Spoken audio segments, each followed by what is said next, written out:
What's up, everybody, and welcome to another episode of Ladies Who Bronche, the podcast where we talk about all the things they say is not for the dinner table, but at the brunch table, baby, anything goes. I am your host, Julissa Contreras, and this week I am very excited to have this guest back on, not only because she is wholeheartedly responsible for being a guide for me in my spiritual journey, in my spiritual awakening, and not just from a spiritual practice standpoint, but also from a standpoint of self love in a way that has truly catalyzed my journey and put me in a position to unlock many of the accomplishments that I've been accomplishing since what now 2017, 2018. And so all over all of these years, there's been so much growth and transformation for me personally, but also this individual has just grown so much. And even though they've been on Bronche before, the transformation has been real. And so it is time to bring her back. Vida, who the fuck are you? Thank you for that intro. I was like, okay, I don't want to talk now. I am Vida Valdes.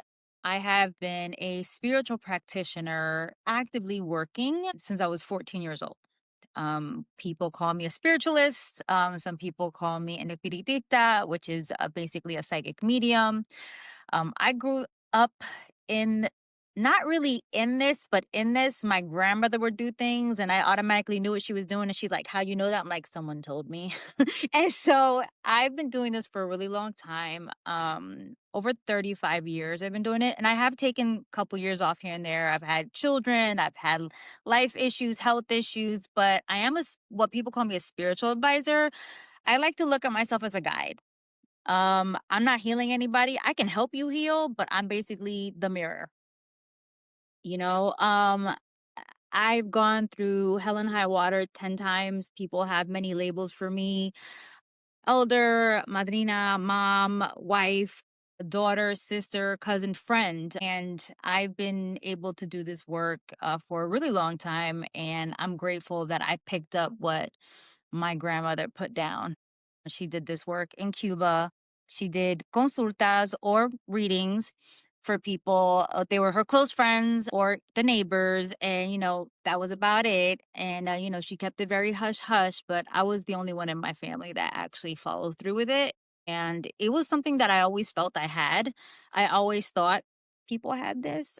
But I've come to learn as I grew up that everyone is born intuitive and everyone's born empathetic. So we're all empaths, we're all intuitives. It's just if you pay attention to it or not. And so I'm just a practitioner. I am initiated in several different traditions, but that's neither here nor there. I'm just a soul trying to walk this earth. And I'm just occasionally I help people. Yeah, I would say more than occasionally. You help people. You have a very big community of people who I think what's wonderful about them is not just that they each bring a different flavor, but that together as a community, we really do serve as multiple mirrors for each other in a way that to me is the groundwork of how community is meant to work, right? Like outside of spirituality, I think community is meant to be a space where we can gather and exchange ideas as well as hardships and needs and be able to uplift each other and support each other, but also hold each other accountable. So, Mhm. what I love about the God sibling space is that, and even I am the altar, is that, there are moments where via activities like either the Rebirth retreat or other occasions in which we're able to gather in person, we're able to build a level of rapport where by the time we're in these chats or these digital spaces, we really can keep it real with each other in a way that is more powerful than the way people be scrolling and seeing memes that be like, oh yeah, that's me, that's me. And it's like, yeah, that's you. And what did we talk about? Are you staying on that track? But also celebrate yourself, keep going, don't forget your Mhm. power. It's such a beautiful community, but really a lot of us were able to find that practice and vocabulary of support through self-love journeys, which for many of us, you led us through. You helped us navigate that. And so I think that you are, yes, a mirror for us, but everything that you built is reflected in the life that you have lived and the things that Yeah. you have gone through. And like, you are a warrior You are a warrior, and I hate to, like, be like, "Oh, wow, people who've had hard lives, like, let's celebrate their strength because, like, you have to go through a lot." So it's kind of like, Yeah. yeah, LOL, also kind of wish I didn't have to go through some of that shit. But it really speaks to the phrase that, life is not happening to me, it's happening for me. And I learned that phrase from you. I'd love to hear a little bit more about that concept of life happening for you and not to you.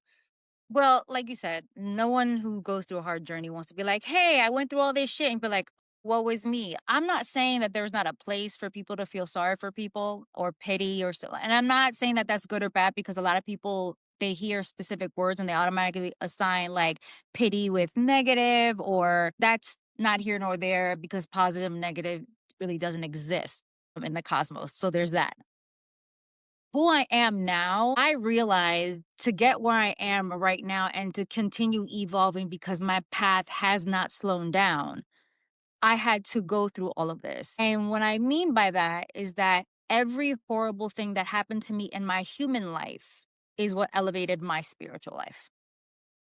There's no way I could help people love themselves if I didn't hate myself. There's no way that I can help people get out of volatile situations if I was not in a volatile situation. There would be no way I could help people quit smoking, losing weight, deal with health issues, deal with stress, anxiety, fear, suicide ideations, depression, schizophrenia. Like, if I didn't experience this within me and within my family. So it's people like certain people I talk to or certain family members, they don't like talking about this kind of stuff. I'm very open about it. I've had suicidal ideations. I did attempt suicide twice. That's why I can connect with people who've gone down that road. I've used alcohol as a way to escape. So I know what alcoholism is like. There's just so many different ways and things that I have gone through, and it's not about what happened at that time. It's like these were my own personal initiations. Mhm. And that's why I say it doesn't happen to me, it happens for me. Every downfall and every setback is preparing me for my comeback, is another initiation. And I don't have to get a certification to get that. Like my own personal evolution, my every fucking pain that I've ever experienced in the human trajectory of this three-dimensional world is an initiation. And there's this new thing that I hear everybody like, yeah, I'm doing shadow work. Do you even know what the heck that is? That's never ending. Shadows come to you every fucking day. Like, oh, I've done shadow work. Are you still doing it? Like everybody gets on a trend and think it's a thing, and people don't understand that your evolution comes from your tragedy. Yes. And no one wants to accept that. But no one promised us either that life was going to be easy. So who you been listening to? These people on TikTok, Yeah. Instagram? Because they not telling you the truth. I see so much potential, but potential doesn't mean reality. And I've said that a lot too. So when I say that things don't happen to me, they happen for me, it's because even though I hate what I'm going through right now, whatever specific situation I'm going through, I know it's going to lead me to something greater in the end, because it always has. And my ancestors have never steered me wrong. Every doctor's appointment, every health issue, I've had serious, severe health issues since 2023. And I'm like, every battle that's come my way, they're like, stand tall, go to I'd be like, I'm not going to this appointment. They're like, you're going. Like, and I'm like, no, I'm not. You're going. And every time I've gone, it always worked out in my favor. So it's more about me being obedient, and hearing the call and listening to the call, because when I've done things my way, and I have for many years, and that's why, you were talking about, the self-love journey, it took me 4 years to figure that shit out because I'm that stubborn. And because I think I can do my way. I've been doing this for a long time. I already know how to do all this shit. Yeah, that was me. That was this bitch. Like, I already know. This shit's in my blood. My grandma's Cuban. My mom's like, yeah, that all that bullshit talk is just bullshit. And it catches up to you. It catches up to you, and it drags you. And either you can get dragged, Mhm. or you can be like, surrender, which is also very fucking uncomfortable. Incredibly.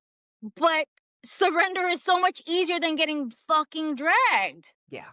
Yeah. And I did that shit for a long time. Like I could help everybody and their mama. But would I listen to my own advice? Would I listen to my ancestors? No, not one Mhm. bit. Mhm. Girl, I was reading myself for over 15 years and I never got a clear reading. Every time, that's why when people say, oh, I read myself, I'm like, God bless you with that. Because every time I read it, I read myself with these cards. It's never accurate. Yeah. Yeah. Never, I get all, never accurate. And I'm not saying that happens for everybody, but at least for me, Yeah. Yeah. I played myself. Many years I played myself. Which is part of the journey, to your point, right? It's almost like Right. the universe, the ancestors were like, "No, we're going to give you wrong cards because we want Hmm. you to learn that that's not the best way for you to communicate with us." I too had experienced that at one point. I remember the first time I bought a pendulum, actually, I purchased it from Almighty Pineapple. And, I had used it with discernment one or two times before. And I was in a little bit of a whole phase and I wanted some answers on my whole situation. And I knew what I had to do. Why I was bothering them with the pendulum, sin vergüenza, right? Like, but I did and was like, "Oh, well, will I ever have sex with this person again? Like just one more time and blah, blah, blah." And then they were like, "Oh, yeah. Oh, yeah." And I remember holding on to that for so long. But what that did was it made me have to go through a journey where because I kept feeling like, oh, it's going to happen one more time.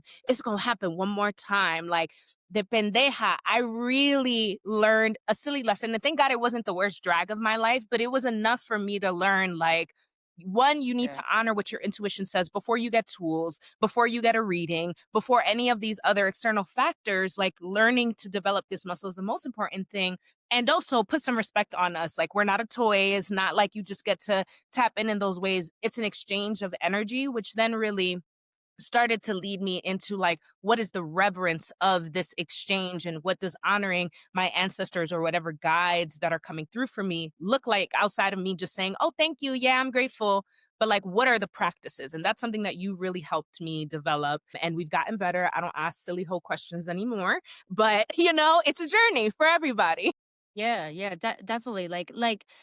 My grandmother taught me not to read for myself. It was my grandmother. She's like, "Don't read for yourself because that's part of your ego wanting to read for yourself." But I did that when, I'm in my second marriage. My first marriage was to my son's father, and it was a really bad marriage. It was 15 years total, and it was an abusive situation, in many different ways, mentally, emotionally, sexually, physically, even financially abusive. And I would read myself, I would pull out cards all the time.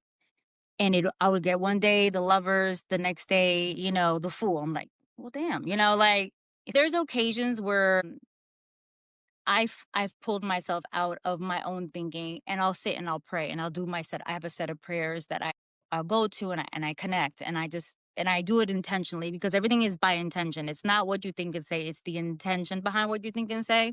So you could say the same prayer every day. It's your intention, it's your energy. And then now it's being backed up by neuroscience. So scientists are finally getting it together because I love talking about science. And I know people look at me like, what? I'm like, yes, I'm a science buff. I would like to talk about any science.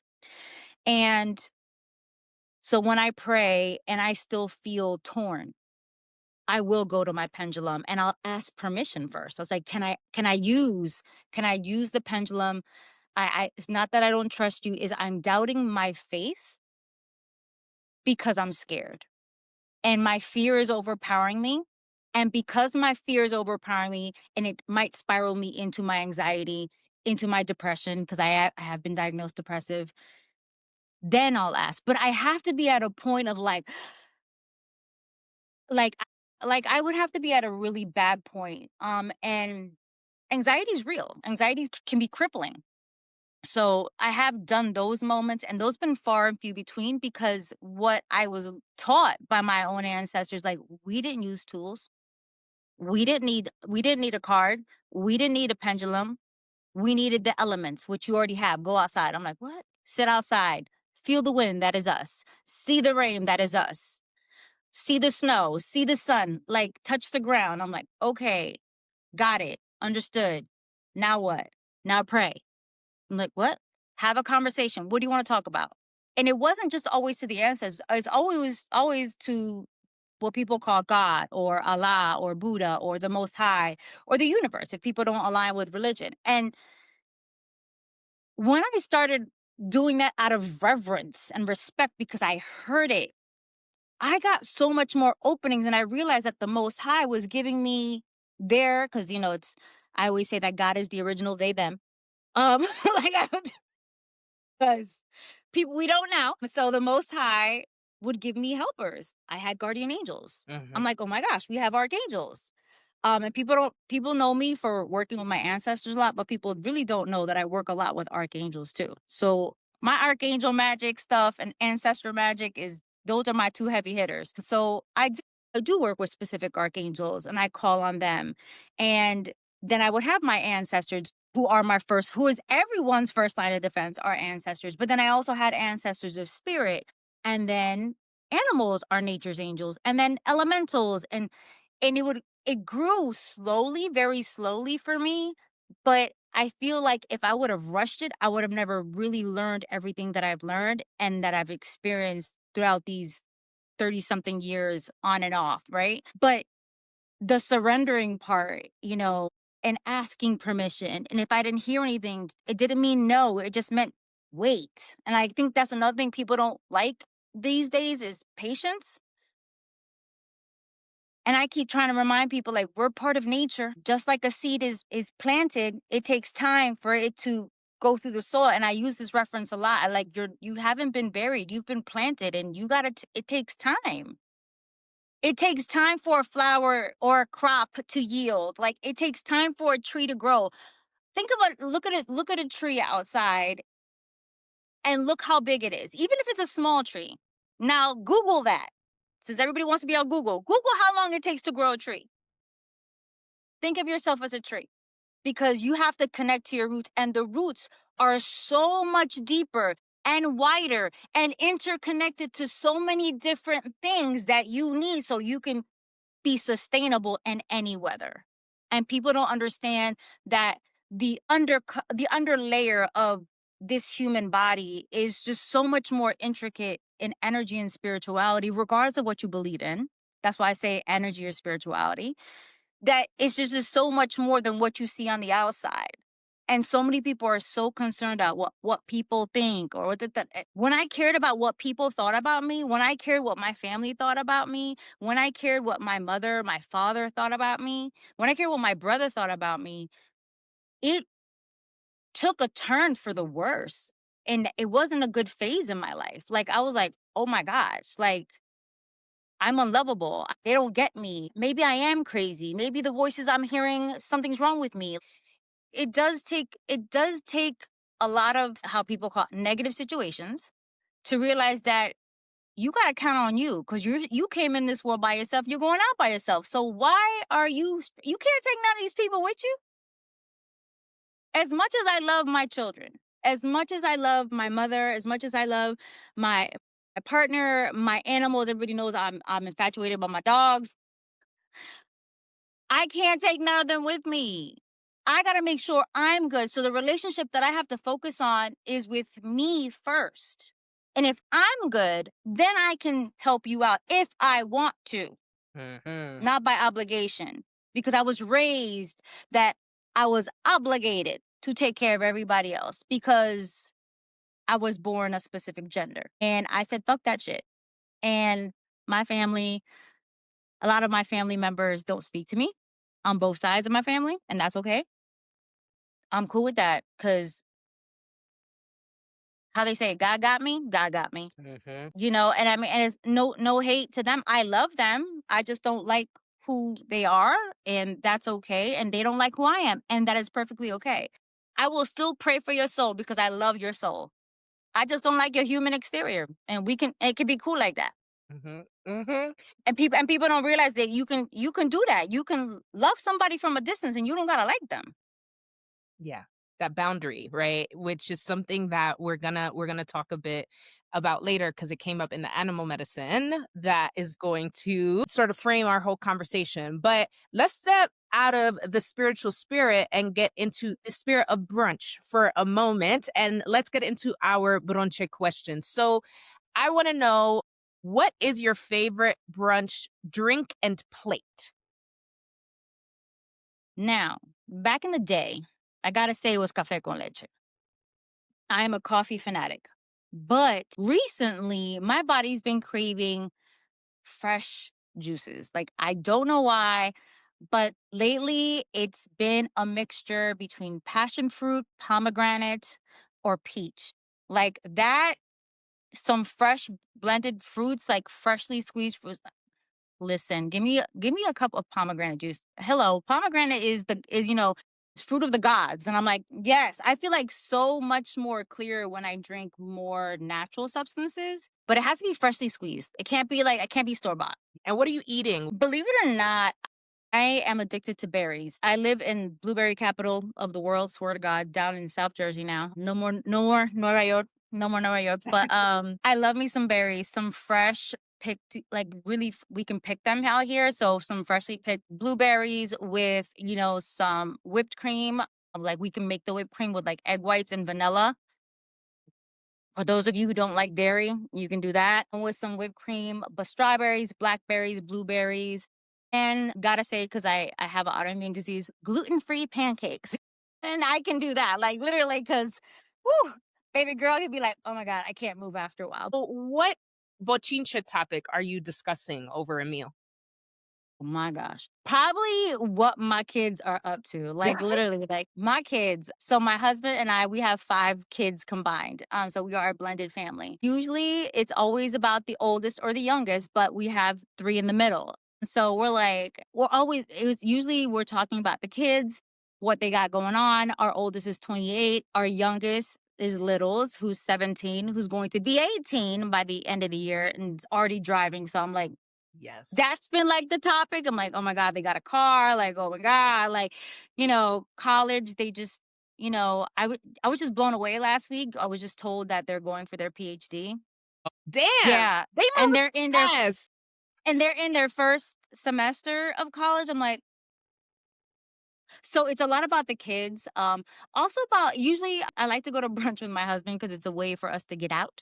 Like get out the house because we have a big house and lots of people here. So we usually talk about that or talk about like our next travel plans. We used to talk about family members because it would come up like, guess who reached out to me? They're like, we'll do that, but usually it's about our kids or about what we desire. Like we talk a lot about our goals, like either our health goals, our travel goals, my work goals, like with what I want to do with the business, what he wants to do with his business. It's a lot of that because we work so it's not that we work so much, we just love what we do, so we're really enthralled in our jobs. When we do get together, it's more about like reconnecting and seeing where we're at. I used to be that bitch, be like, oh my God, her this da da da da, like, but I don't do that anymore because I'm like, what's that getting me? And I'm not saying that bochincha is bad because bochincha can be good, but I'm just talking like, my friends be trying to talk to me about stuff and I tell them about stuff. And when I tell them about what's going on, they're like, okay, I got you. Mhm. I'm like, bank on it. They're like, I know, I know. And then 2 days later, like, yeah, guess what happened? I'm like, what? What I told you? They're like, yeah. I'm like, okay, Yeah. told you, bank on it. Like, so, Yeah, it's funny. People don't like to bochincha with me like they used to either because like it's not on purpose, but sometimes you just speak what you hear and it's not even trying to you read see them. It's not even like on purpose. that part? You hear it and you're like, actually, yeah, that is what I also think. And so here's the truth. And not everybody likes the truth at brunch. Yeah. And they'll be like, girl, we're not going to bite you no more. I'm like, damn, okay. I get that. I feel 100% because like, we can't help it. Like it's not like and they say to say it, and if we don't say it, we get in trouble. I'm sorry, I'm not getting yelled at. Sorry, my Right. people's is loud and they heavy handed. They like to hit. So no. Absolutely. All right. So Mm. tell me a little bit about what it was like going out to eat when you were growing up. We weren't allowed to go out to eat. First of all, So- that's like that must be a Caribbean thing because I'm telling you, like I'd be like, I want McDonald's. Yo tengo McDonald's money. I'm like, like I just want yo te hago un hamburger en la casa. I'm like, Yeah. the most disgusting thing I've ever. She would stick like peppers and onions, and I'm like, did McDonald's doesn't have peppers and onions in their burger? Like, um. But when we would go out as we got older, as the grandkids got older, because my grandmother and my grandfather, they were the matriarch and the patriarch of the family. Like any big decisions, you had to go through them. Mhm. That was hands down. It didn't matter. Like, they had 3 daughters, my mom and my 2 aunts. It did not matter who they were married to. Everything had to go through them. And guess what? The women and the daughters, they obeyed. They obeyed their parents. Now, my grandfather, whatever he said was done. Like, so as we got older, the grandchildren got older, we were in our teens, and my grandmother realized that it was too many of us to cook for because she'd be tired. So we would go out to once in a while and my grandmother's favorite restaurant was a Chinese restaurant. She loves comida china. Like, oh, no. Or my grandfather's favorite was comida italiana, like literally Italian food.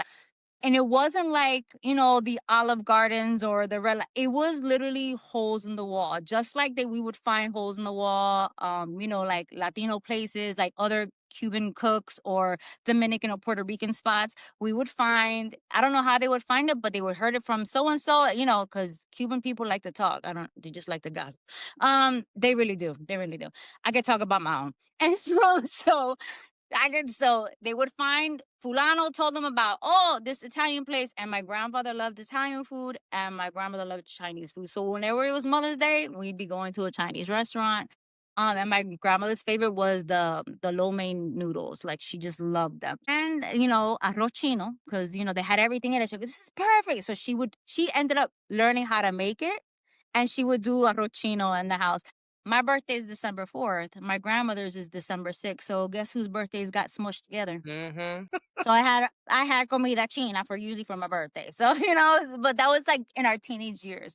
As we got to be adults and we started having our own children, and they rebelled. They loved being their great grandparents. And so they would actually cook for us. My grandmother would cook for us into her 80s. Like, she didn't stop. Like, yeah, oh yeah. She was hands on.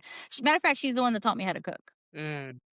Yeah, my mother was a single parent, so I was raised by my grandparents. And so my mother was working 2 or 3 jobs, doing what she had to do. And we lived with them. So my grandmother raised me to learn how to cook. And so that's how I learned how to cook now. And so now I do a lot of experimentation, and that has been passed down to littles. Littles throws down. Like, Yes. littles is what Yeah. Both littles is I've had the honor. Both of y'all throw down. little throws down. Cooking is very heavy in our house. Like, even still till now. Like, even my husband cooks. Like, he'll cook, or my son. My son started throwing down. I'm like, well, hello. But as an adult, I would have to say, I have to go with Italian food. Yeah. The Italian food is Oof. just Yeah. like authentic Italian food. And out here, I did not realize there's a huge Italian influence in South Jersey. These original family owned, like 4 or 5 generations deep. The food is just like, you can tell, like, literally from Italy. I'm like, okay, you got this. Like, I've never had food like I've had food out here. Like, it's just like, it's insane. I love that. I love that. We love Italian food over here as well. Shout outs to the Italians. I love that. So let us move into our cheers section where we shout out dope people or brands doing dope shit. And I never throw myself in the mix, but in the case of today, always been really proud about the work we do with the Rebirth retreat. And I realize that because we have such a strong community of people who come that are regulars, we don't necessarily talk about these retreats much. I don't think people in the world really understand. You Like, don't know. when they go on sale and we like put it out there, people see me talking about it, and then soon after it's gone because they always sell out so fast. So like, people don't really know what these retreats are. And so I wanted to take this moment to shout us out, because I think Yep. that, for those who don't know, this started because I felt very strongly that Vida needed to do a retreat. That's how it started. I felt very strongly about it. We were on, I believe it was a community reading. And at the end, sometimes we stay after and we chat a little bit. And somehow the conversation got to like, what are other things? We were talking about how we think that Vida is like a Dumbledore and should figure out how to build a Hogwarts, right? And like, we were joking, ha ha ha. And then I was like, but you know what? Actually, like a retreat, because retreats have been something that I have helped curate and and operate since like 2012. I started with doing retreats for adolescents around different topics, whether that was sexual health, financial literacy, leadership training, facilitation training, right? So I would do that for years. And I always loved it so much. And so when I grew into adulthood, I didn't really have many spaces where I could do like go over a retreats. It was mostly like, oh, okay, we're going to do like a 3-day sprint at a company office, right? But it wasn't the same as like actually retreating. So when I said to Vida, like, yeah, I think you should do a retreat, what I didn't think was going to happen is that she was going to be like, oh, yeah, all right, well, you got to help me do it. And so we built this thing together that has been truly life changing for so many people in ways that like I feel so grateful, but I'm just humbled. Like some of the things we've seen on these retreats and some of the transformations that people have made, I, honestly, like it. I will say it to me, it's really God's work. Like we just hold the space, but everything we get to experience during that time is just like awe inspiring. We watch miracles happen in real time, and it's just such a powerful thing. And so I wanted to I just got a download, girl. So just you know, it always happens in real time, you know what I mean? But it's, like, it's incredibly powerful, and we have so many different testimonials from different people, but, like, truly, every year is its own beast. Every group has its own, like, need. The mirror work that happens there amongst us is, like, wild. Mhm. Yeah, and I would love for you to talk a little about your process because, like, while I do help facilitate some of that programming, especially around finding your voice and Mhm. like writing and creative expression, you really do ground us in the spiritual practice and the ancestral practices. So it's really Yeah. intense. Tell us a little bit about the programming and how you choose how you curate each retreat that we do. Well, each retreat is different. It basically has its own theme, and I don't even know the theme to really like not even until I get there. I say I plan stuff, but half the time the stuff that I plan doesn't get put out. And I'm like, okay, you had me do all this for what?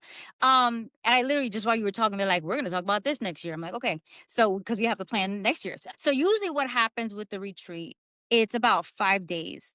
Um, Lately we've been going international, so we give a 6 day for travel, but it's 5 days because five is the number of change. And I truly believe in angel numbers and numerology. Five is the change, and it's called the rebirth retreat because the work that I do is literally I've been working with I've been working with specific tribes lately.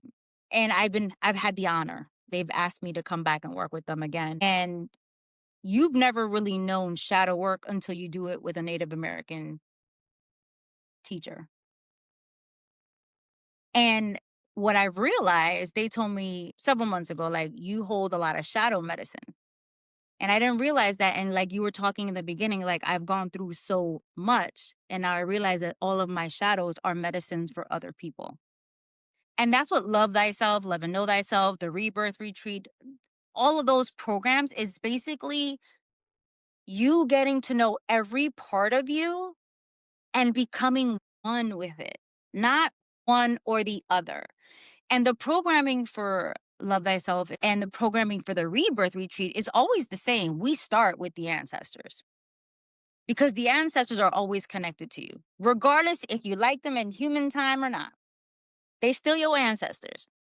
Now, we can go off of a tangent, but your ancestors of blood and your ancestors of spirit are always with you. They are your first line of defense. Usually, when someone passes, you'll have a dream that they passed, or you have a dream after they passed, and that becomes your spiritual awakening. It's always someone you know that has crossed, and you've had some type of interaction, whether dream or prophecy, or someone stops you in the street and says, hey, so and so said this.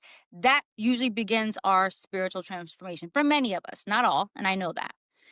Rebirth retreat, we start with the ancestors. It's always started with the ancestors because we want them to guide you home, back to you. And sometimes that means peeling off layers that you thought you needed to do for other people when you actually had to do it for yourself first. Like being overextended with our children, being overextended with our parents, with our siblings, our nieces, our nephew, being overextended with your career, which is a big one, being overextended with fear of money and relationships. Like, it's a lot. And so the programming for that, you're very vital to that because you get to open people up in a different way. Sometimes people don't want to talk, so it's easier for them to write.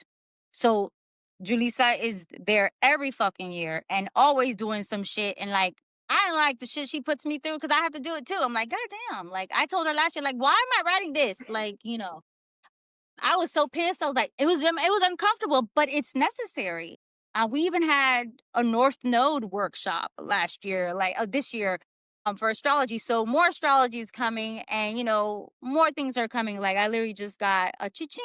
Like, okay, we're gonna put that in there too. So the programming is more about, we're picking a space that we feel called to, that we feel aligned to, that has enough space for all of us. Because it's usually about, it never fails, is 11 people. For some reason, it's been 11.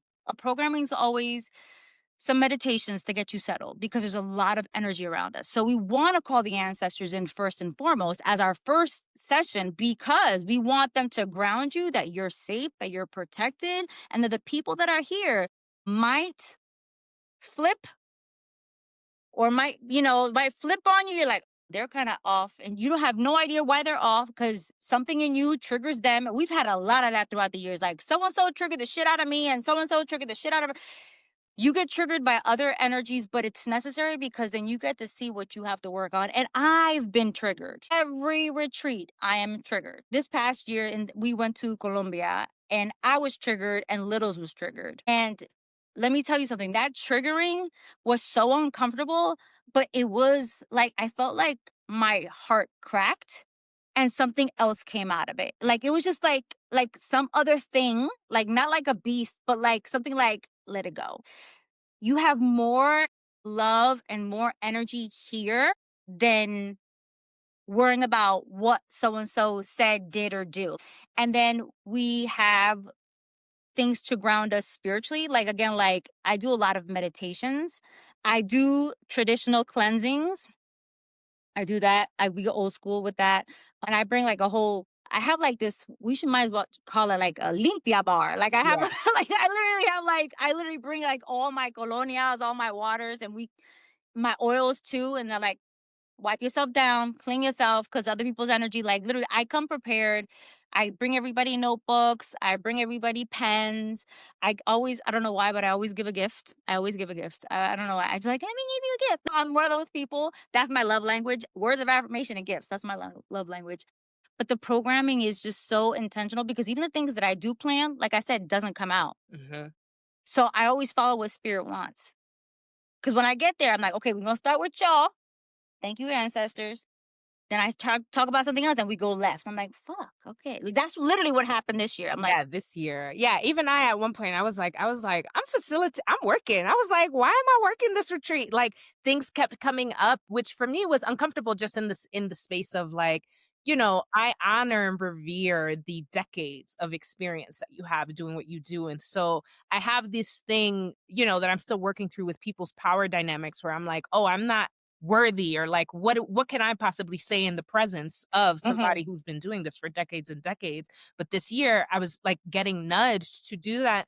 And for me, what I was able to realize on the other side of this retreat is that the shape I am meant to take in, yes, honoring myself and what practices are just for me, not for sale, not for promotion, right? But that for part. me, but also understanding what it looks like to be part of particular sacred communities where it's like, because it's not coming up for sale, it's coming up because it's needed. And so you need to let yourself be medicine when you are called to be medicine and not tie that to the idea of, oh, well, what does this mean? All it means is what it means right now. You need to be this Right. medicine right now. But we're so Yeah. attached, and we see this in this culture of like people being like, oh, I have a little bit of spiritual insight, or I have this little thing. I must start a business. I must rebrand everything I do and become and step into that in a way that isn't necessarily true to your calling. It's not to deny You. your power. It's not to deny your power. Your power is your power. But like, that doesn't mean it's always for sale. And That so part. I think for me, it was like allowing myself to stretch in that space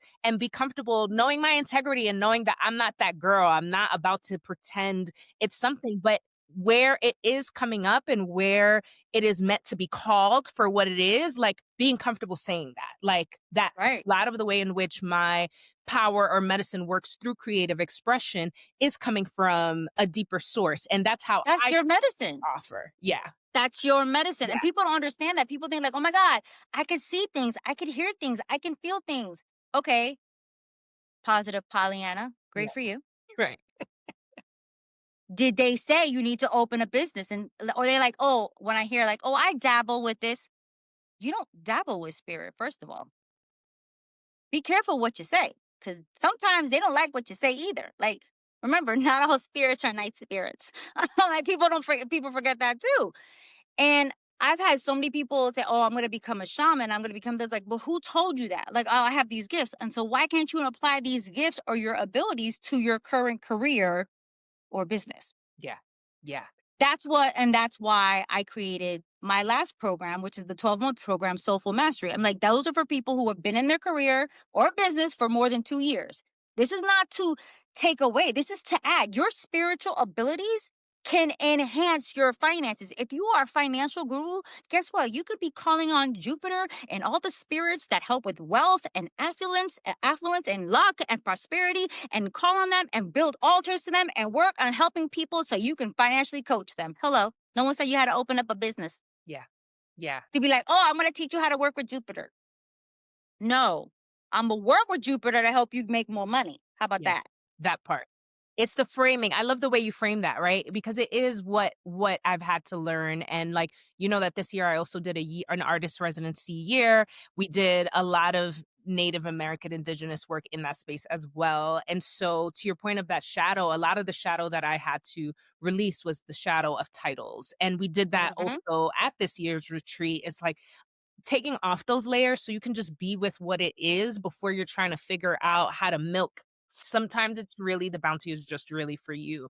And I think, yeah, just bringing it back to the retreat, I do think that that is what that space offers. It offers a space for you to really reflect, go deep in a safe space, but also a space that gives you a variety of things to try and see what practices align for you best. And some people come there to grieve and purge, Yeah. right? And not everybody is there for the same thing, which is what I love, right? Is that Yeah. ultimately through our differences, a central theme then comes out that we don't really see it until the end, right? Or at least halfway through, we're like, oh, I see it now. I get it. I get it. Mhm. And I think it's a very powerful experience for anyone, even if you are not somebody who is already immersed in ancestral work or spiritual work, because I think it's a safe space to even like get your feet wet with that and feel Mhm. safe with what those practices are and decide what is for you and what shape works for you.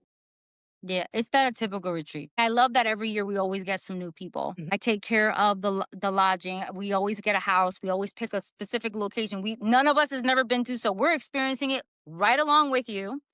Um, we feed you, we pick you up from the airport, we take you back. We don't do services back to back all day long. We give you time to go to the beach or go to the pool, hang out. Like if you want to like travel in the city, you're allowed to do that. We're not keeping you hostage. But we have protocols and we have sessions like maybe twice a day, but they're really powerful sessions, and you sit with it and you get to process it on your own time. If you have your own room or if you share a room with someone, you can bounce ideas back and forth.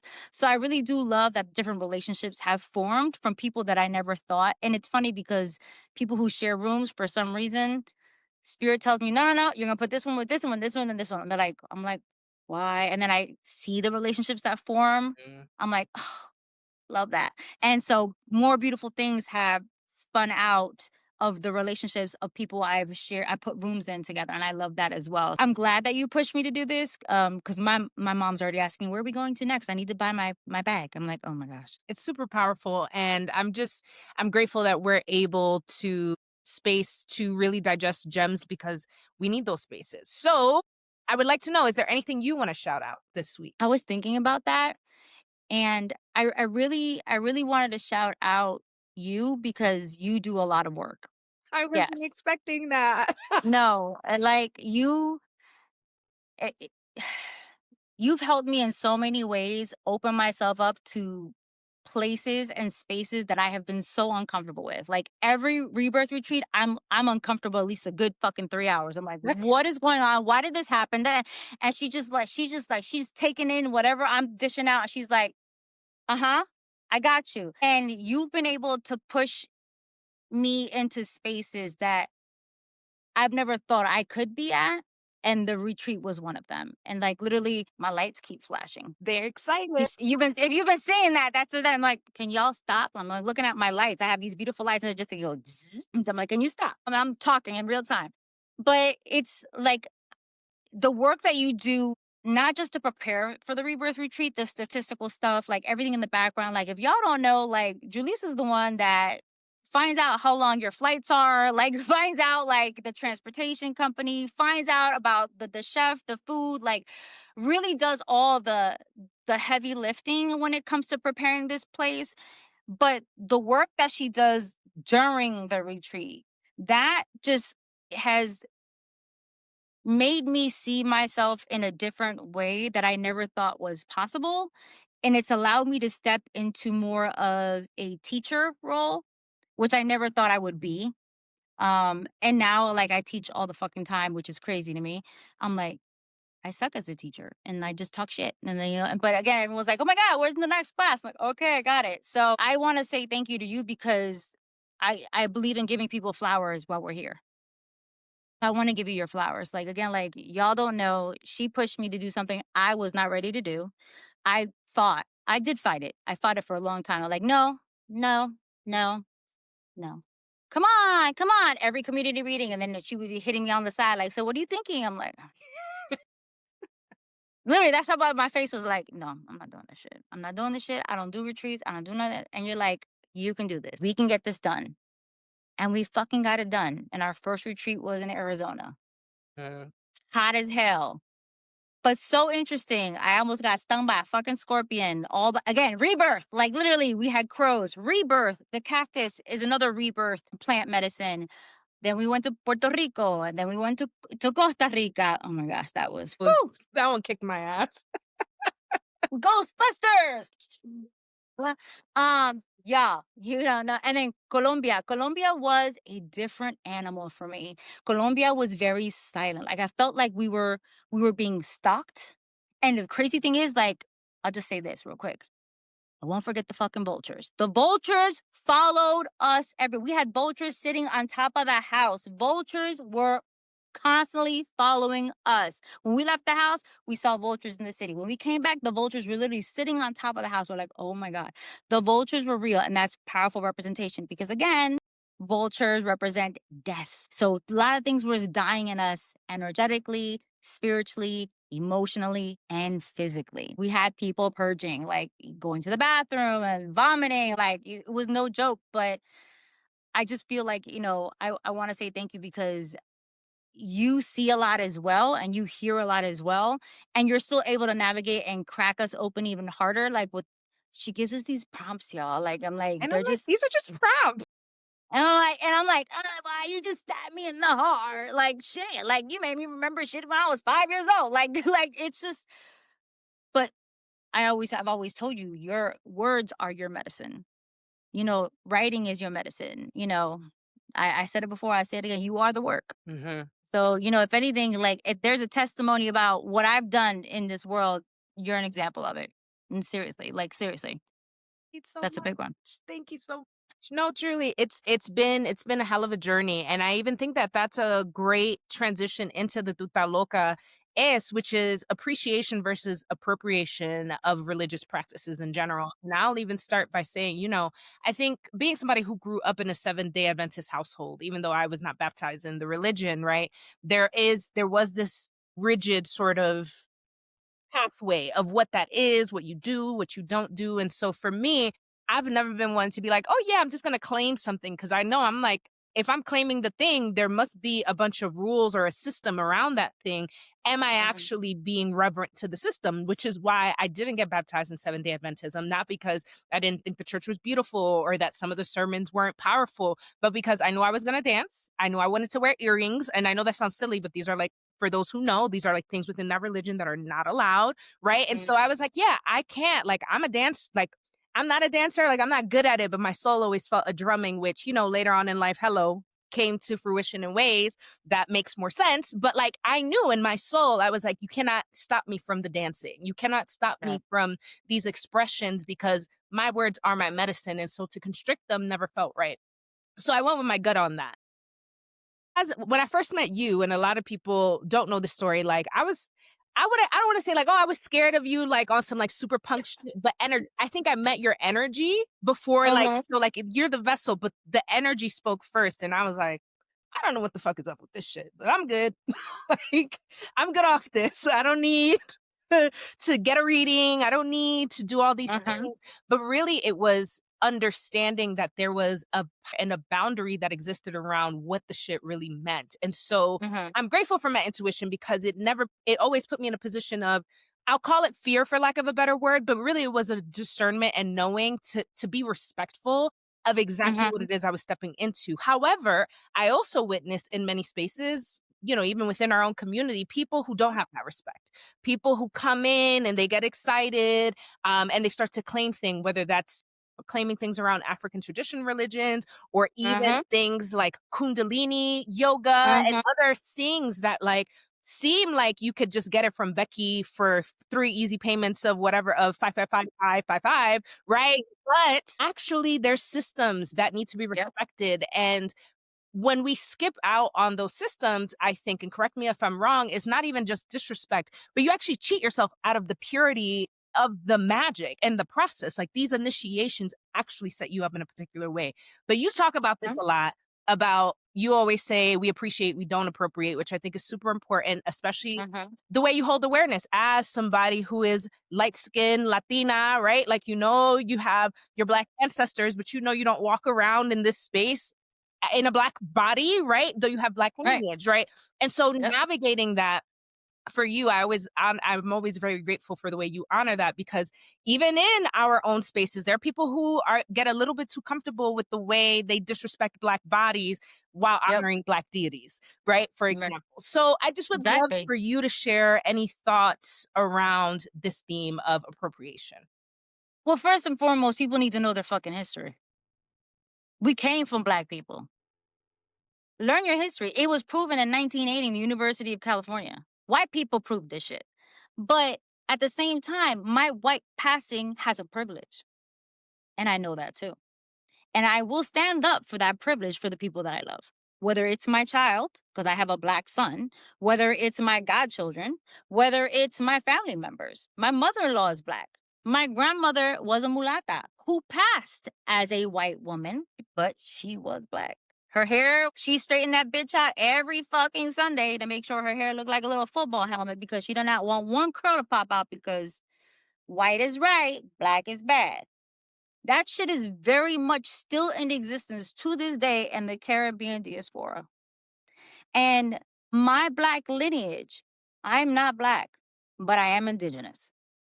And I will honor the indigenous ways. And that includes my African roots. And that includes my Taino roots. And that includes my European roots. Because colonization is a bitch. And this is what colonization does. There's nothing wrong with you learning about practices, but you claiming something, you are appropriating. You are taking something that my ancestors had to hide from for years. For years, because Santeria, La Regla de Ocha, that was created. That's an Afro-Cuban religion that was done in secret to keep a practice alive. And nowadays, everybody like, oh, they just buy they buy the aleques and they buy the ides and they just wear them. Like, yo, you don't know what I had to go through to even get my shit. And I'm not against people wanting to learn their roots. Learn all you can, but in these specific traditions, African traditional religions, whether that's candomblé from Brazil, whether that's Ifa, whether that's from Nigeria, whether that's palo mayombe, which is, again, also a Afro-Cuban tradition. But again, like that's from the regions of Congo, any of those, you should have elders. You should have elders, and you should have elders who've been doing this for a really long time. I am not even completely initiated in Santeria or La Regla de Ocha, because it's a lot of fucking work. Like, there's steps to this shit. And I truly believe when it is time for me to get everything done, they will do it. I am initiated in Ifa. And yeah, I could be done with it and that's it. It doesn't really matter though. But my path is my path. And I tell people, like, as much as I know, I still can't explain to you because there are secrets in my initiations that are not meant to be spoken. People who join my community rituals, there are secrets in my community ritual. And believe it or not, my community rituals, full moon and new moon, those are pagan. And if people, but people don't look at European traditions the same way they do as African traditional religions. And I know why, because of the colorism. And I understand that. But I've been initiated in pagan. I've been practicing pagan for years. I was in Wicca. Wicca is the religion. Paganism is the path. There's two different things. But I'm a daughter of Hecate. I've been initiated in that path. And the community rituals, it's witchcraft, brujeria on the European side. So my community rituals, that's what y'all not doing it. I'm doing it for you. And I'm giving you the clarity and the wisdom through candle work, through this. And there's so many different practices you can get into, like talking to your ancestors, learning how to pray and meditate, working with candles, if that aligns with you. Not every medicine is yours, though. Everyone wants to pick up a crystal. Crystal medicine is not for everybody. Fire medicine is not for everybody, meaning you shouldn't, maybe you're not aligned with burning sage. Sage is also an appropriation type of object. And I get my bundles from Native American tribes here in the Americas. Like literally, like I have gone down a rabbit hole about so many things when it comes to different cultures. I love learning. I'm a Sagittarius. And I'm a philosopher. I have to learn. I literally have the 120 book Bible. People don't know that either. There's over 120 books originally. The Roman Catholic people back in the day just put 66 books together and then here you go. This shit is huge. Yeah. Oh, wait, there's another one. Yeah, it's over there. But literally, there's the Apocrypha, and there's just so much history in these original texts that have been taken from us. There's nothing wrong with learning, but there's something wrong with claiming something that you're not. And people get on a bandwagon, this and that. I don't care if you talk to spirits. I don't care if you read cards. I don't care if you play with crystals. I don't care if you work with runes. But don't claim closed practices. They're closed for a reason. Appreciate, don't appropriate. Same thing with Reiki. People that one has been so colonized, it's ridiculous. People don't understand. That is a Japanese tradition. Mm. It should be done out of reverence and respect. And literally, Dr. Usu, who supposedly invented it, he didn't invent it. He remembered it through a meditation on Mount Shasta. Mm. But again, no one's giving credit to our Asian brethren. No one's giving credit to the chakras in India because that's where it came from, the Kundalini practices. Like, there's just so much more than what New Age spiritualism, because that's what it is. That's literally what it is. People are trying to make money, and it's another aspect of colonization. And I don't like it. I don't fucking like it. I will call it out. Yeah, I've been doing these 30-day video series, and I've been converting them into podcasts now. But this last one I'm on is decolonizing spirituality. And a lot of people don't like it. I don't care. I don't care. And I'm going to continue to use my white passing privilege to get the word out. Yeah. I will share content. I share anything that I feel that's important, especially for marginalized communities. Every marginalized community, Black, brown, I don't care if it's against religion, people that you love, any marginalized community, I'm going to speak up for it. And if that gets me people who don't like me, those lights went down again. Do you see what I'm saying? They'd be like, okay, got you. I got you. And I'm going to continue to stand up for marginalized communities. Like, if that means I have to stand in front of you to stop a bullet, I'm going to stop that bullet. That's my purpose. My purpose is to bring light to people. And my purpose is to awaken people. If people don't like that, well, guess what? I'm here to wake people up. First, take care of you, fill your cup, and then you figure out what you got to do. What you need help with that? I got you. Yeah. Let's do that. Yeah. I love that. I love that because, That's been heavy on my heart and on my tongue lately a lot about like, Mhm. you need to really be with yourself in order to participate in the revolution that is external that we run from. Because sometimes we look for even the taking on of some of these practices and things to veil ourselves from actual personal work and Mhm. of like, oh, but I can do this, or I can do this Reiki station, I can lead this, I can do that. And it's like, are you though? Like, you're doing the movements of these things, but are you really bringing forth the power of these practices? And a lot of Mhm. just are good, snake oil salesmen is my favorite thing to call them. That They're part. so good at that. And that's why it's also important, again, even as a consumer of these things, you might not be the person Mhm. you know, taking on these practices, but you may be working with these practitioners, that basis of your intuition and knowing like, am I called to work with this person? Is this the right That space part. for me to step into? Is also super important because again, the same way the pendulum was giving me the wrong whole direction because it wanted me to learn something, they'll let you work with these practitioners and get yourself into some shit in order to wake you up and be like, good, you learned your lesson. All right, now let's steer you back into the direction of what's really for you. That And part. a lot of people just get caught up in the politics of it and don't want to hear that maybe they are not called to something or Right. that a particular practice you're not supposed to just get it, or somebody's supposed to say, yeah, I'm going to initiate you in this, no problem. Like that there's actual protocol, and people don't like protocol. Humans don't like protocol, they like control. So, That part. That part. And just to be clear, because I am initiated in specific traditions, I don't do anything religious in any of my services or my retreats. Right or wrong? mhm. Yep. Yep. Yep. Because that's my initiations for my those practices, that's for my soul, not for you. And people don't understand that. What I've been initiated under is for me. It has nothing to do, I don't do any when it comes to traditions. Nope. Sorry, not here. You need a religious person in a specific tradition, I'll refer you. But I don't do that work. That is not for public consumption, and that is not something that I do. I will pass you on to an elder. Yeah. No, Yeah. I will not do that. Yep. Yep. And that's how I know that path, if that was for me, it will be for me. But in all of my years of doing this work, I talk to the dead. I talk to spirits. I talk to things and I relay the message. I am just the mouthpiece, but nothing traditional, nothing religious.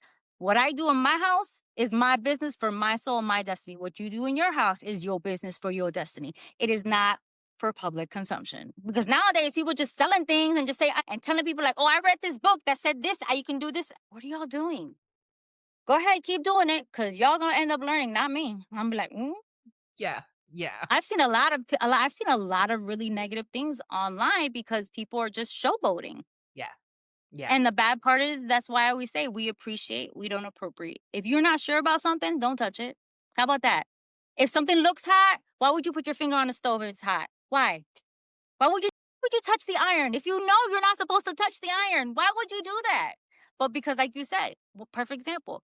Humans don't like protocol. Mhm. They Mhm. don't.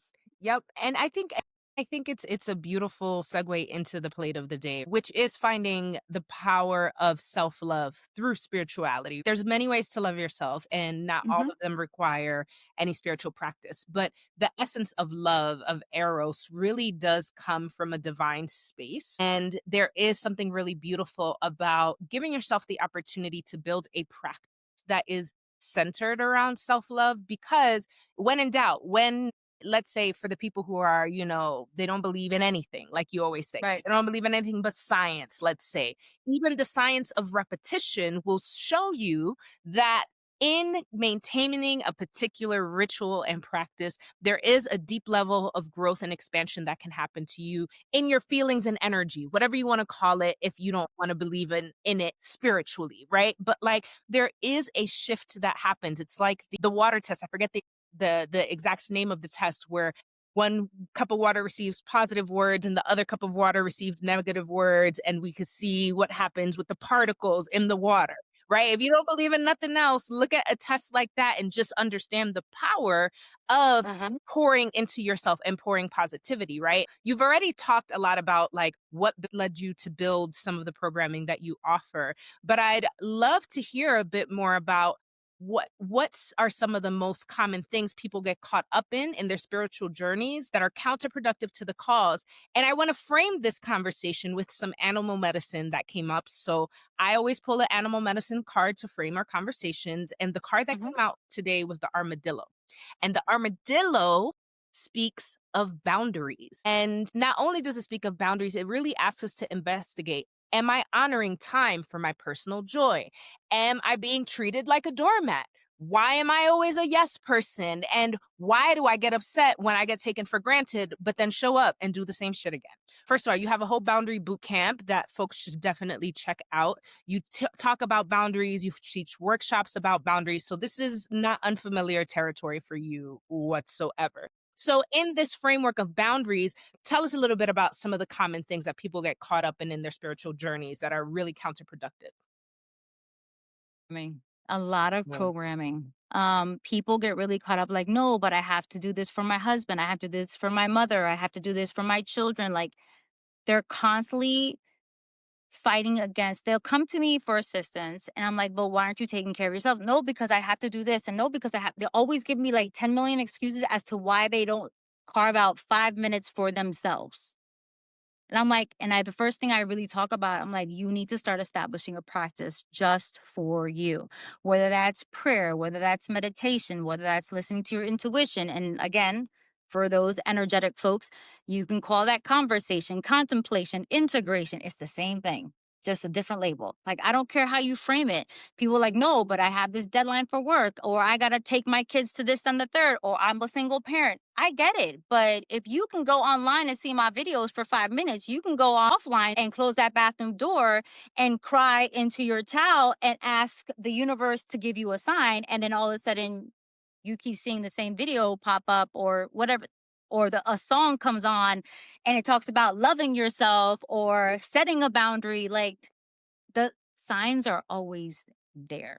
You just choose not to see them because as I like to say, some of my folks, I love my communities, but some of my folks, they want a signier sign. Hmm. They're like, oh, I want a sign. They see like 111. They're like, okay, another sign. Like, no, no, no. That was the sign. Like that, as simple as it was, that came right in front of you. It's 111. Like that was the sign. And we're always getting messages. Your divine team, whether you believe in them or not, we all have a set of spirits, a set of elements, a set of medicines, a set of animals, a set of things that you're constantly gravitated to and are constantly walking with you, whether you believe it or not. And you all have ancestors. That is proven by blood. You all have ancestors. You have ancestors, legions of ancestors that walk with you. You are always protected. Now, if you don't feel that you're protected, well, you need to start changing your mindset. So I always tell people, like, start with a practice. Just 5 minutes to yourself. If that's crying, then cry. If that's journaling, then journal. If that's praying, then praying. If that's conversation, then conversate. I don't care what it is you choose to do, but start carving time out for yourself because when you do, that is you placing a boundaries. And I like to say, boundaries are my besties. Yes. I am a pro at saying no. No is my favorite word. No is a full sentence. Que no? No. No. Y no. And I'll keep saying it. Why? Because every time I've bent over backwards, I've sacrificed my dreams, my goal, them lights. Like, Yep. hello. Every time I've sacrificed my dreams, my goals, my aspirations for everybody else, I'm the one that gets hurt over and over and over again.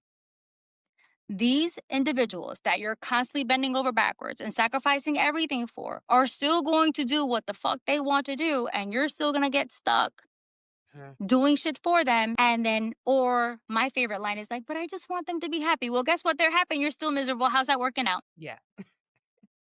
No. They're like, no, when they're happy, then I'm happy. How's that?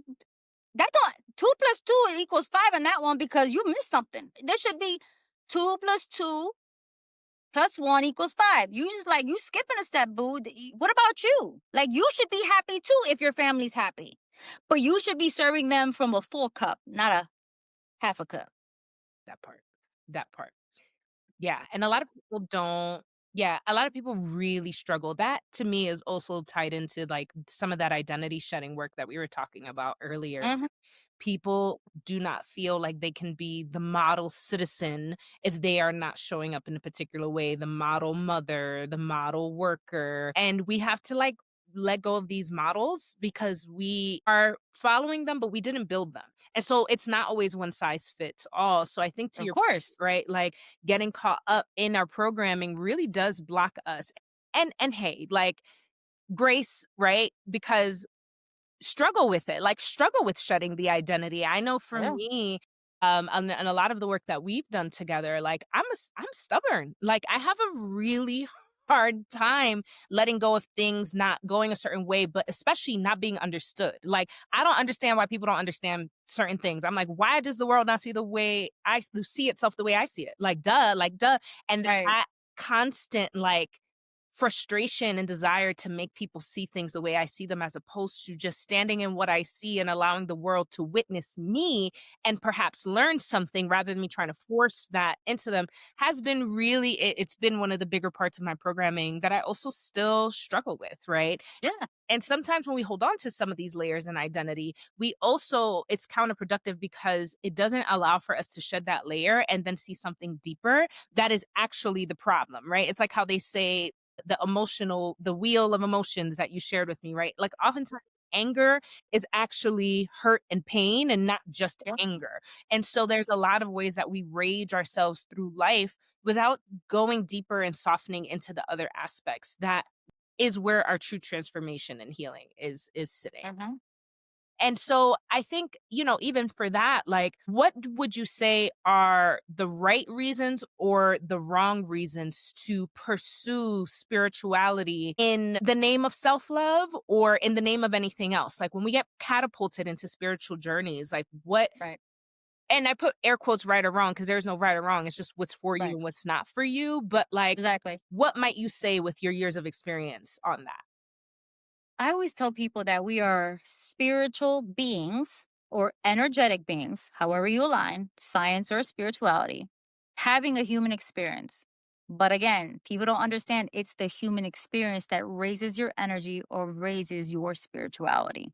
Like it's your human trajectory that teaches you what you should be going through, what you should not be going through. And whether that's going through a difficult relationship, whether that's, having a hard time with family members, whatever that is, it's going to take you somewhere that you're not ready to go. No one is ready to go into a battle. No warrior gets geared up and says, "Okay, I'm ready to go." They say that so everybody else can follow through. But even generals and captains are scared shitless when they're telling their troops we're about to fight. No one walks into battle courageous. We are courageous by the acts that we do, but no one walks into a battle with courage. We're courageous when we're fighting. So when you start fighting for yourself, you become the courage. You become the warrior. You become your self advocate. And that is really hard to do for many of us when we were taught to serve everyone else, but not ourselves. We were taught to love other people better than we love ourselves because that is our gender role in certain traditions, lineages, and regions. And that's the problem. It's breaking out of that conditioning. It's breaking out of those traditional roles that do not align with you, but you continue to do it because like I always hear this from my clients, but that's all I know. Well, how is that working for you though? Like if this is all you know, why won't you do something different? Like if you know, but it's crazy to me. People are like, okay, I'm gonna go on a diet. And they go grocery shopping, they change all of the things that they need to eat better, but you won't do the same thing when it comes to your soul? You won't say no to the late night phone calls from your mother? You won't say no to your cousin who keeps blowing you up every 15th of the month because they ran out of food? Like, you don't say no? You don't say no. And I tell people like this, it's not about being mean. It's about when you say no to them, you're saying yes to you. And when is the last time you chose you? That's it. Like, you got to choose you, because when you fill your cup, just like this cup, when you fill your cup, that cup, and you keep filling it, it's going to overflow. Guess what happens to the overflow? It goes to your kids. It goes to your parents. It goes to your job. It goes to your grandkids, your animals, whatever you feel that you need to give attention to. Guess what? But you're doing it from a full cup, and you're not drained. You're not down here anymore. You're not at the bottom of the totem pole anymore. You're at the top. And guess what? You get to choose now. Like, you know what? I can't do that for you. I can't do that for you today at 2:30, but I can do it for you at 2:45. Oh, but I need you to call them right now. I'm like, I can't do it for you. Oh, well, then I have to find somebody else. Then find somebody else, and I'll talk to you later because I'm busy right now. I can help you in a half an hour. Even doing that, that's what I call soft boundaries. Start with that. Be like, no, no puedo, I can't do it right now. But I can do it tomorrow. But tomorrow's going to be too late. I'm like, I can't help you. I have my own deadlines to take care of.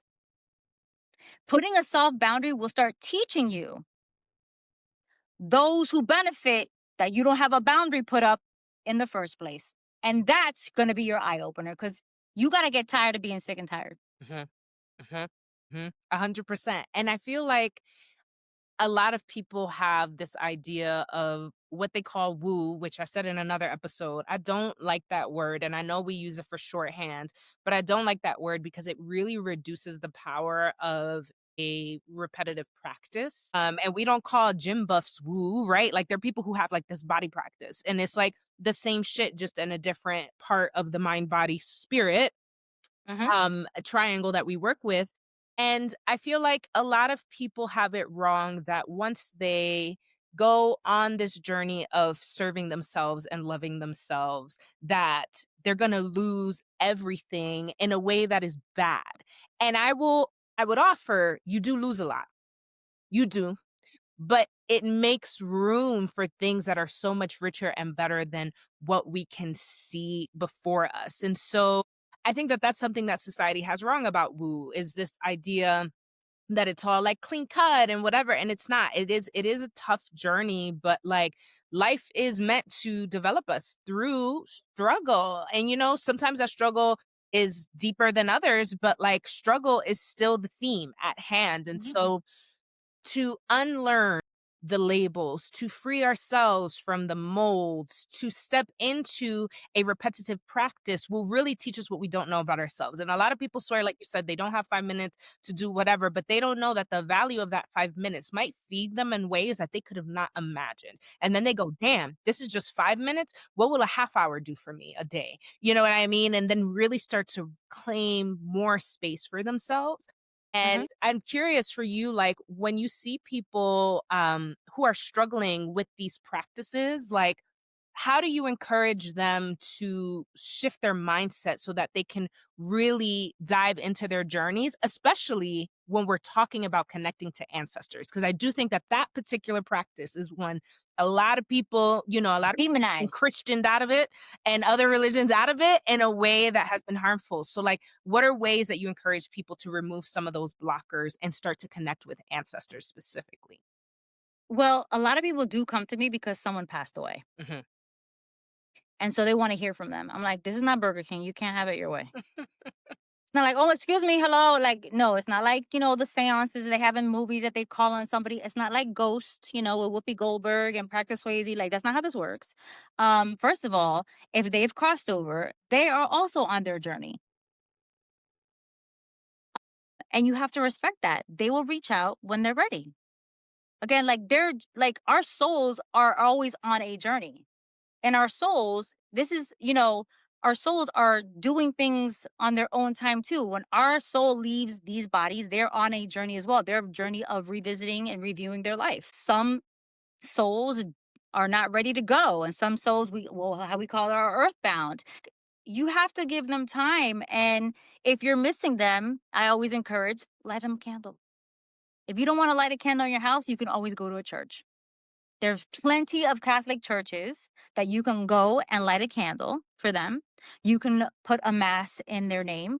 You can dedicate a service. If it's a Christian church, you can also go and ask them to light a candle or a memoriam candle, or you can also ask them to dedicate a service in your ancestor's name, like something to reverence the person that you lost. They are also waiting for you to communicate, but if you're afraid because this practice has been so demonized by colonialism, I can't make you do something that you're not ready for. But they're not going to come and yell at you. They're not going to scream at you.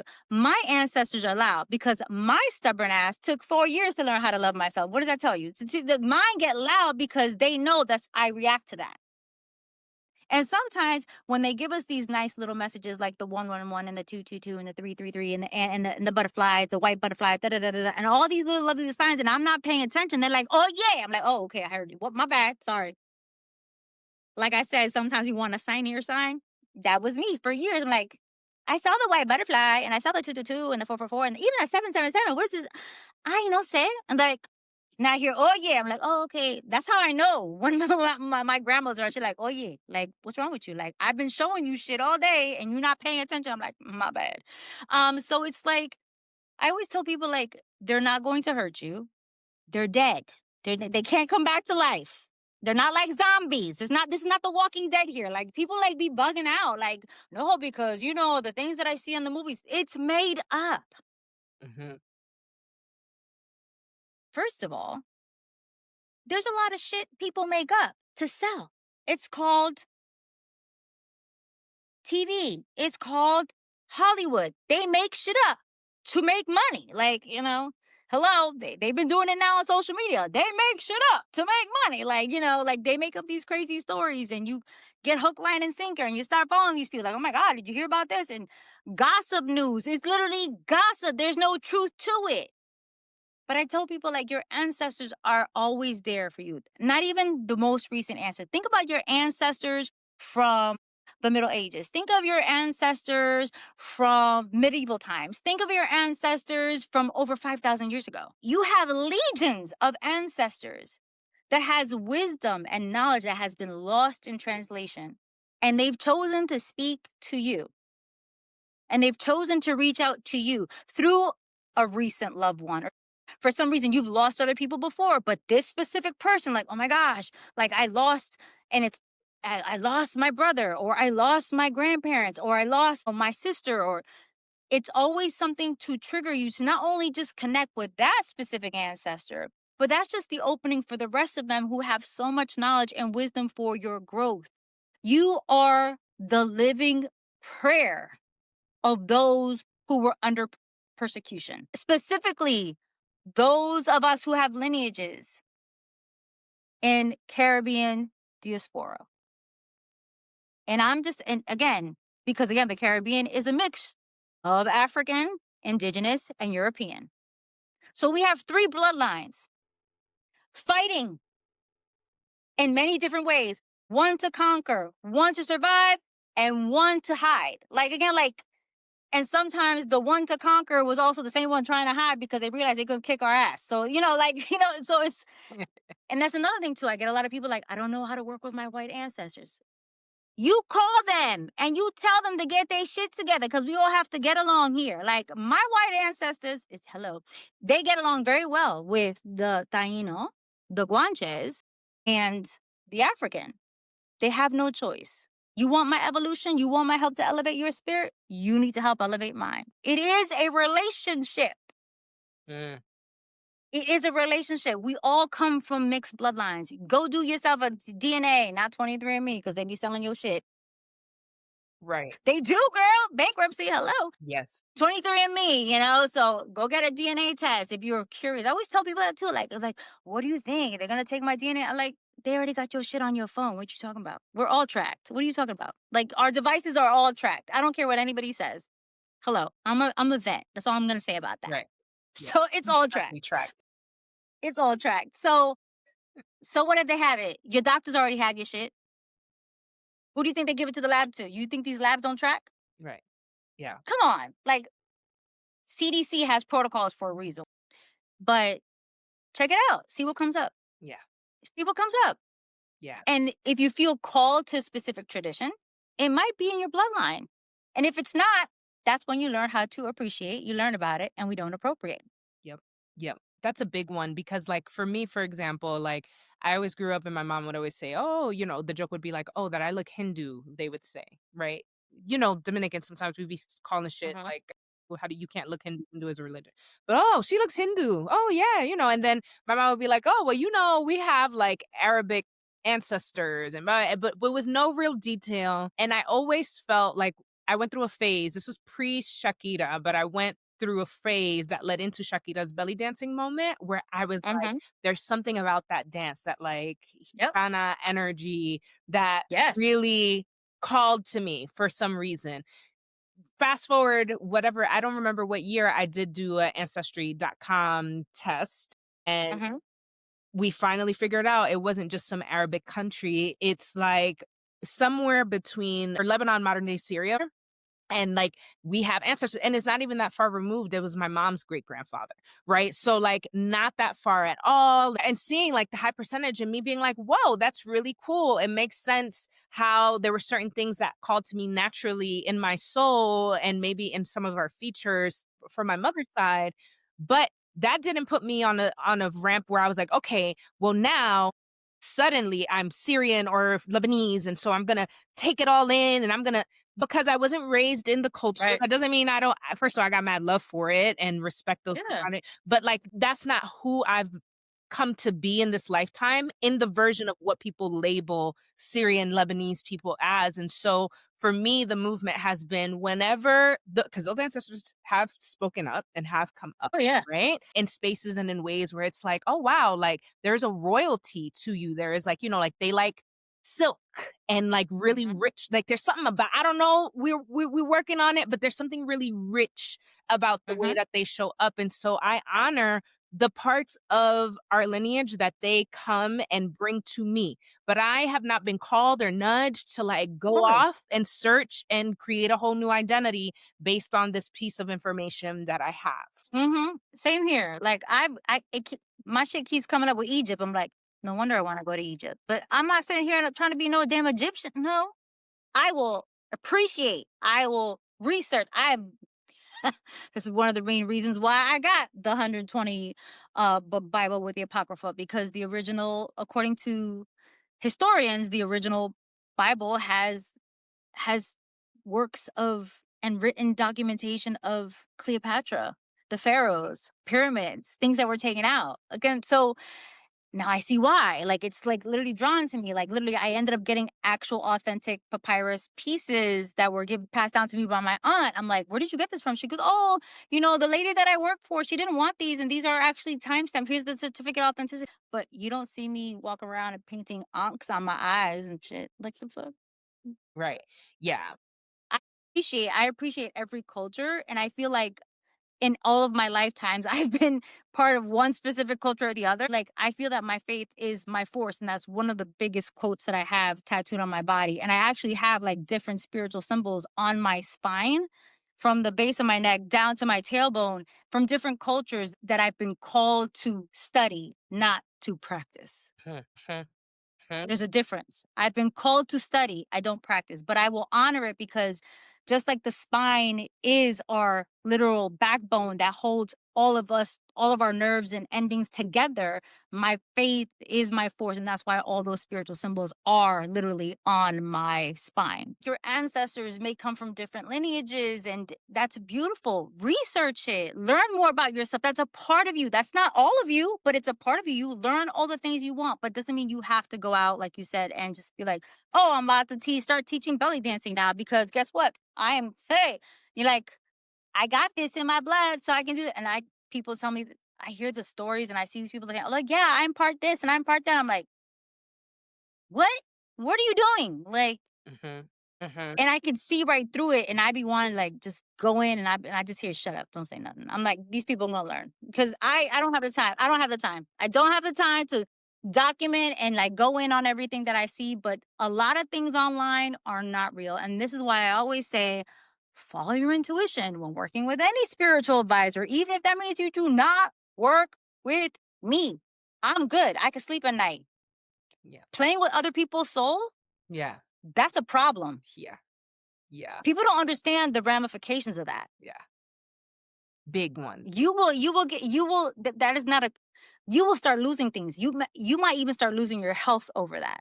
Like again, like people saying, "Oh, I do this with the orishas," or like in voodoo, the loas, or I work with the saints, or I work with the deities of India. Like, first of all, there are some vicious forces in India. Like, hello, Kali Ma. Hmm. Yeah. I mean, why are you playing with these lineages? You know nothing. Sit your ass down and wait till your ancestors talk to you, because they are your first line of defense. I say all this to say, like, your ancestors are always there to guide you. It may not be as fast as you want, but like the story of the tortoise and the hare. The tortoise won the race because the hare, which was the rabbit, was talking shit. Hmm. I got this, and I'm part this, and it's just like online. I'm part this, and I'm part this, and Right. now I'm gonna do Reiki, and like, what? What is wrong with you? No, slow and steady.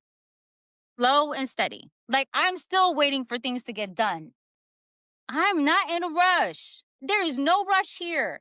Everything happens in divine timing. I truly believe that. Like you said in the beginning, it doesn't happen to me, it happens for me. And I would say to wrap this segment that allowing yourself to go slow and steady allows you to be yourself, right? Because on top of all the things that we learn about ourselves, our ancestries, like all of that are just fabrics that can be put together to create a quilt that is you. And Hmm. so you're not always meant to embody each of these identities to the fullness of what people perceive these things to be.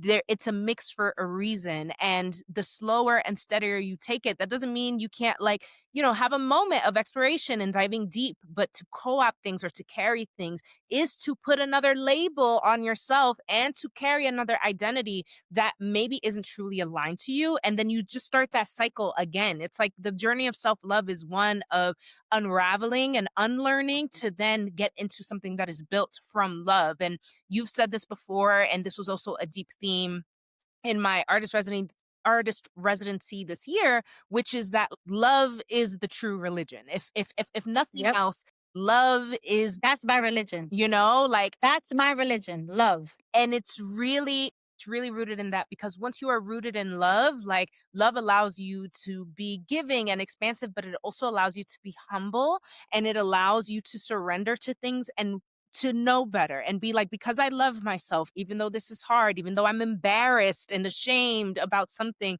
I'm going to allow myself to move through that shame because love conquers all. And so I think above all else, if anybody is curious about what it means to catapult into a spiritual journey, self love really is a great space to embody that in, because love is the most powerful energy on the planet. Yep. I say it all the time. It's the most powerful energy in the universe. Scientifically, it's been proven by the American Heart Institute that your heart literally can produce more energy than your brain. Look it up. It's been published in medical and scientific journals. Mhm. Telling you.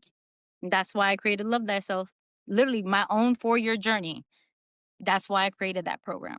Is because again, a lot of people are still serving from a place of lack and wonder why they don't have.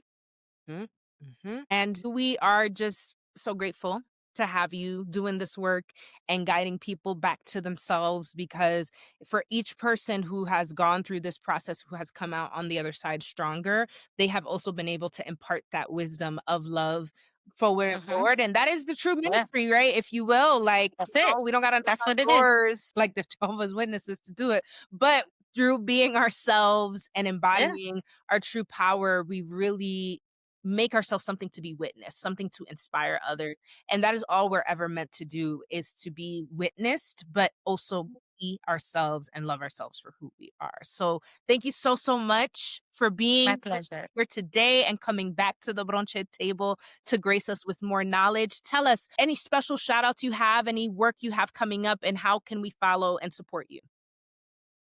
As of right now, I am doing my programs. Love Thyself is the basis program. That's a 12-week program where I work with people one on one to enhance the most important relationship of your life. with you.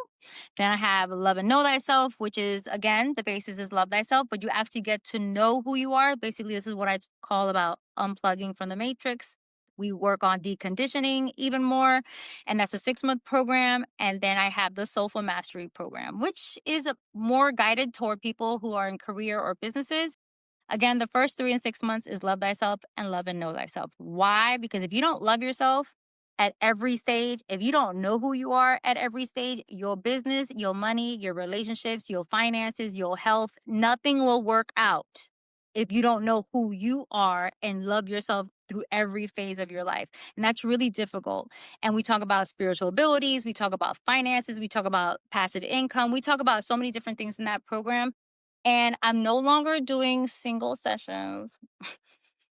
I love that. The only place I'm doing single sessions, if you're part of I Am the Altar private membership. Those who invest, they get access to single sessions with a discount, of course.